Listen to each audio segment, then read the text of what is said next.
namo buddhaya, salam kebajikan. Kami dari kelompok 11 akan menjelaskan tentang standar pelayanan kesehatan pada penyakit rabies.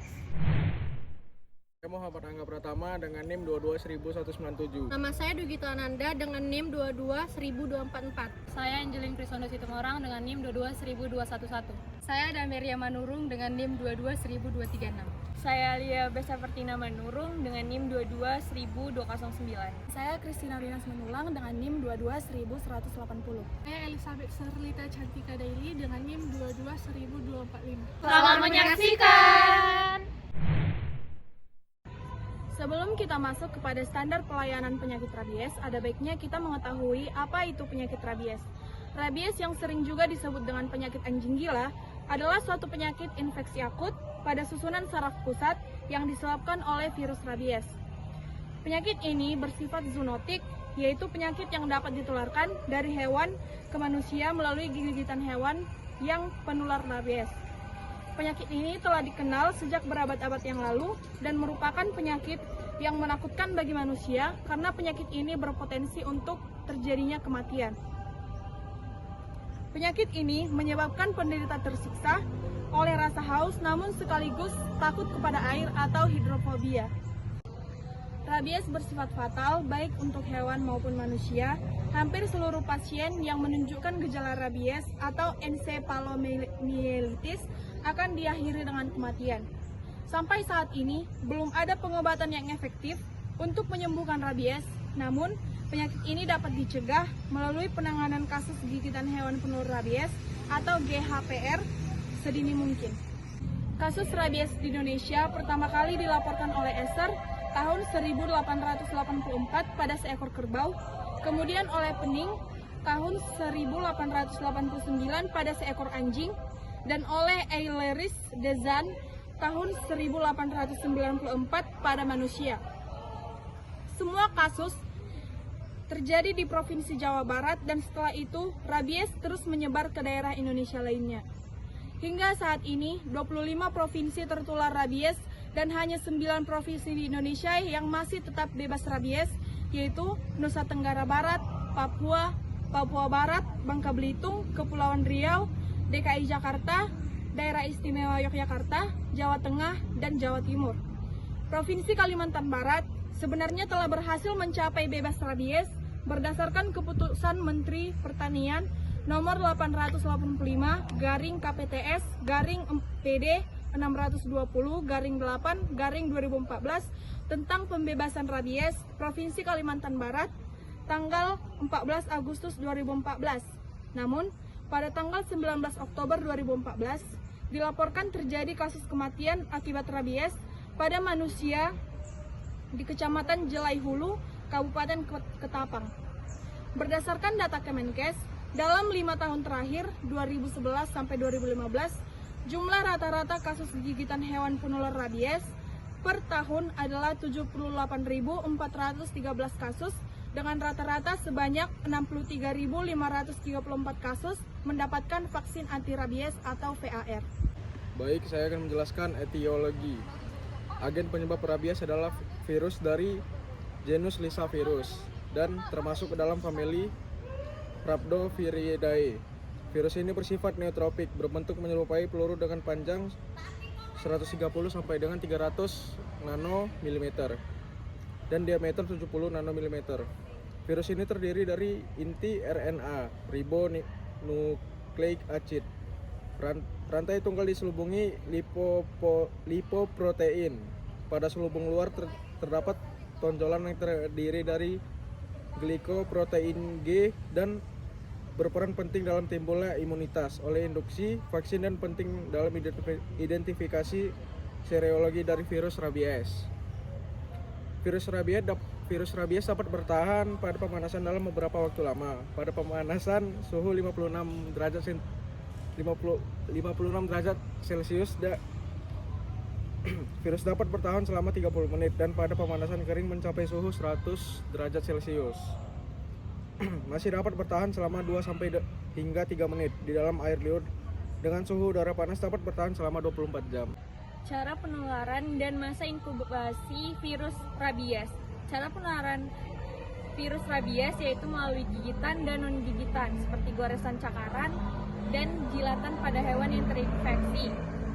Virus rabies akan masuk ke dalam tubuh melalui kulit yang terbuka, namun tidak dapat masuk melalui kulit yang utuh. Di dunia, sebanyak 90% kematian akibat rabies disebabkan oleh gigitan anjing. Di sebagian besar negara berkembang, anjing merupakan reservoir utama bagi rabies. Sedangkan hewan liar yang menjadi reservoir utama yaitu ada rubah, musang, dan anjing liar. Di Indonesia, hewan yang dapat menjadi sumber penularan rabies pada manusia adalah anjing, kucing, kerang. Namun, yang menjadi sumber penularan utama adalah anjing. Sekitar 98% dari seluruh penderita rabies tertular melalui gigitan anjing. Masa inkubasi penyakit rabies sangat bervariasi, yaitu antara 2 minggu sampai 2 tahun. Tetapi pada umumnya 3-8 minggu. Menurut WHO tahun 2007 disebutkan bahwa masa inkubasinya rata-rata 30-90 hari. Pada perbedaan masa inkubasi ini dipengaruhi oleh beberapa faktor. Yang pertama itu ada jenis virus rabies, jumlah virus yang masuk, kedalaman luka gigitan. Semakin dalam luka gigitan, kemungkinan besar virus mencapai sistem saraf semakin besar. Selanjutnya itu ada lokasi luka gigitan. Semakin dekat jarak luka gigitan ke otak, maka gejala klinisnya akan lebih cepat muncul. Oleh karena itu, luka gigitan di daerah bahu ke atas merupakan luka resiko tinggi. Selanjutnya, banyaknya persarafan di wilayah luka. Selanjutnya, itu ada imunitas dari penderita rabies itu sendiri. Gejala klinis rabies akan timbul setelah virus mencapai susunan saraf pusat yang menginfeksi seluruh neuron, terutama di sel-sel limbik, hipotalamus, dan batang otak. Virus rabies bersifat neutrofik, yang berarti prediklesinya pada sistem saraf. Virus ini berjalan melalui sistem saraf sehingga tidak terdeteksinya melalui pemeriksaan darah. Sampai saat ini belum ada teknologi yang bisa mendiagnosis dini sebelum munculnya gejala klinis rabies tersebut. Saya akan menjelaskan perjalanan virus rabies. Yang pertama, virus masuk gigitan hewan. Yang kedua, replikasi virus rabies di jaringan otot sekitar lokasi gigitan. Yang ketiga, virus masuk sistem saraf perifer berjalan secara retrograd. Yang keempat, replikasi virus pada ganglion spinal dan terus berjalan ke atas menuju SSP. Yang kelima, injeksi otak, virus replikasi secara cepat di sel-sel otak. Yang terakhir, virus menyebar ke berbagai jaringan dan organ seperti kelenjar, ludah, kornea, dan ginjal. Saya akan menjelaskan gejala klinis. Yang pertama itu pada manusia. Pada manusia pertama ada tahap prodromal. Pada tahap ini gejala awalnya itu yang timbul adalah demam, lemas, lesu, tidak nafsu makan, insomnia, sakit kepala hebat, sakit tenggorokan, dan juga sering ditemukan nyeri. Yang kedua ada tahap sensoris. Pada tahap ini sering ditemukan rasa kesemutan atau rasa panas seperti parestesi di lokasi gigitan, cemas, dan reaksi berlebih terhadap rangsangan sensori. Yang ketiga ada eksitasi. Pada tahap ini penderita mengalami berbagai macam gangguan neurologi. Penderita tampak bingung, gelisah, mengalami halusinasi, tampak ketakutan, disertai perubahan perilaku menjadi agresif, serta adanya bermacam-macam fobia, yaitu hidrofobia, aerofobia, dan juga fotofobia. Hidrofobia itu merupakan gejala khas penyakit rabies karena tidak ditemukan pada penderita penyakit enkefalitis lainnya. Terdapat dua tipe rabies pada hewan, yaitu tipe ganas dan juga tipe dam ataupun tenang. Yang pertama tipe ganas. Tipe ganas itu apabila didominasi tahap ekstinasi, di mana anjing akan terlihat beringas serta akan menyerang semua benda yang bergerak. Yang kedua, tipe dam ataupun tenang. Tipe tenang ini apabila hewan yang terinfeksi rabies setelah gejala prodromal langsung masuk ke tahap paralisis. Adapun 4 hal pencegahan pada rabies, yaitu yang pertama pencucian luka, yang kedua pemberian antiseptik, yang ketiga pemberian vaksin anti rabies atau PAR, dan yang keempat serum anti rabies atau SAR. Di sini saya akan menjelaskan apa itu tentang pencucian luka. Pencucian luka adalah langkah pertama untuk mencuci luka dengan sabun dan air bersih selama 15 menit. Ini membantu mengurangi kemungkinan virus rabies masuk ke dalam tubuh. Dan yang kedua, pemberian antiseptik.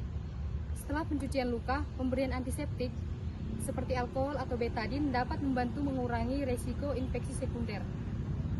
Yang ketiga, pemberian vaksin anti rabies atau PAR. Dan yang keempat, serum anti rabies atau SAR.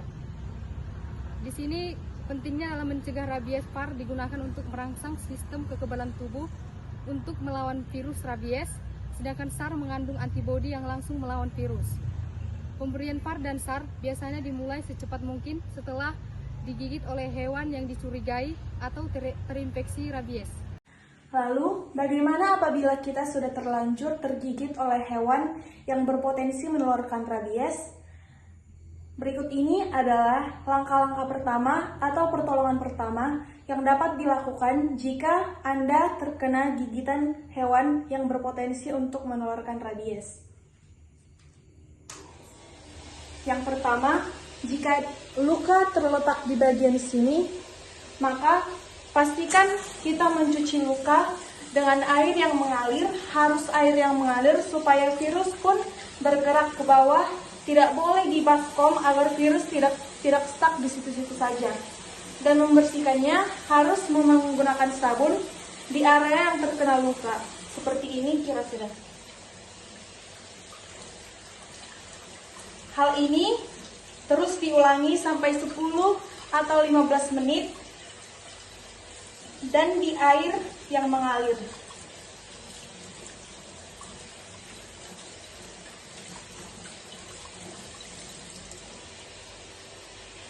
Kemudian, jika sudah selesai melakukan tahap-tahap seperti itu, maka buat alkohol ke luka, alkohol minimal 70%, kemudian siramkan ke luka sampai benar-benar bersih.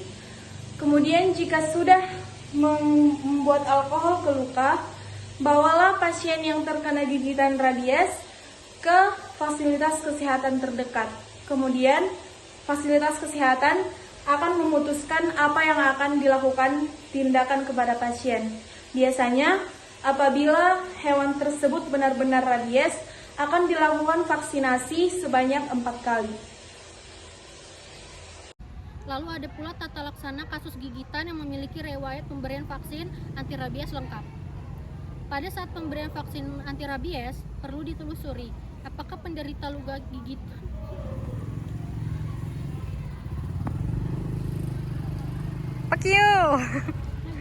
Udahlah, nanti lah kau yang motongnya. Ulangi lagi tadi. Yang baru ini. Lalu ada pula tata laksana kasus gigitan yang memiliki riwayat pemberian vaksin anti rabies lengkap. Pada saat pemberian vaksin anti rabies, perlu ditelusuri apakah penderita luka gigitan pernah mendapatkan vaksin anti rabies secara lengkap sebelumnya atau tidak. Bila penderita pernah mendapatkan vaksin anti rabies dengan PVRC atau PCECV lengkap 1 kur dalam kurun waktu 3 bulan, maka tidak perlu divaksinasi lagi. Sedangkan bila jangka waktu 3-12 bulan cukup mendapatkan vaksin sebanyak 1 dosis saja. Sedangkan bila lebih dari 12 bulan maka dianggap sebagai kasus baru. Lalu ada pre-exposure prophylaxis. Ada pula tata laksana kasus gigitan yang memiliki riwayat pemberian vaksin anti rabies lengkap. Pada saat pemberian vaksin anti rabies, perlu ditelusuri apakah penderita luka gigitan pernah mendapatkan vaksin anti rabies secara lengkap sebelumnya atau tidak. Bila penderita pernah mendapatkan vaksin anti rabies dengan PVRC atau PCECV lengkap 1 kur dalam kurun waktu 3 bulan, maka tidak perlu divaksinasi lagi. Sedangkan bila jangka waktu 3-12 bulan cukup mendapatkan vaksin sebanyak 1 dosis saja. Sedangkan bila lebih dari 12 bulan maka dianggap sebagai kasus baru. Lalu ada pre-exposure prophylaxis. Pemberian ini adalah pemberian kekebalan kepada orang-orang yang memiliki risiko tinggi terinfeksi rabies. Antaranya adalah petugas kesehatan seperti dokter atau perawat yang menangani kasus luka gigitan hewan penular rabies atau penderita rabies. Lalu ada dokter hewan dan juga ada teknisi yang berhubungan dengan hewan beresiko. Ada dosis dan waktu pemberiannya. Yang pertama untuk vaksin Purified Vero Rabies Vaccine Dosisnya 0,5 mili. Cara pemberiannya menggunakan metode IM pada lengan atas. Waktu pemberiannya hari ke-0 1 dosis, hari ke-7 1 dosis, hari ke-21 1 dosis atau 28. Lalu ada jenis vaksin Purified Chick Embryo Cell Culture Vaccine. Dosisnya 1 mililiter. Cara pemberian menggunakan metode IM. Waktu pemberiannya hari ke-0 1 dosis, hari ke-7 1 dosis, hari ke-21 1 dosis atau 28. Baik, di sini saya akan menjelaskan tentang serum anti rabies. Pemberian serum anti rabies terutama untuk luka resiko tinggi atau luka kategori 3 yang disebabkan oleh hewan yang terindikasi tinggi rabies. Tujuan pemberian serum anti rabies adalah untuk memberikan kekebalan pasif dalam 7 hari pertama, di mana pada masa itu belum terbentuk imunitas terhadap virus rabies. Terdapat 2 jenis serum anti rabies, yaitu yang pertama serum homolog dan yang kedua yaitu serum hetero.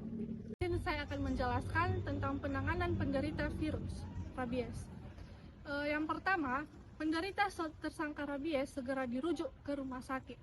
Yang kedua, sebelum dirujuk, penderita diinfus dengan cairan Riger Lacnat atau NaCl 0,9%. Yang ketiga, di rumah sakit, penderita dirawat di ruang isolasi.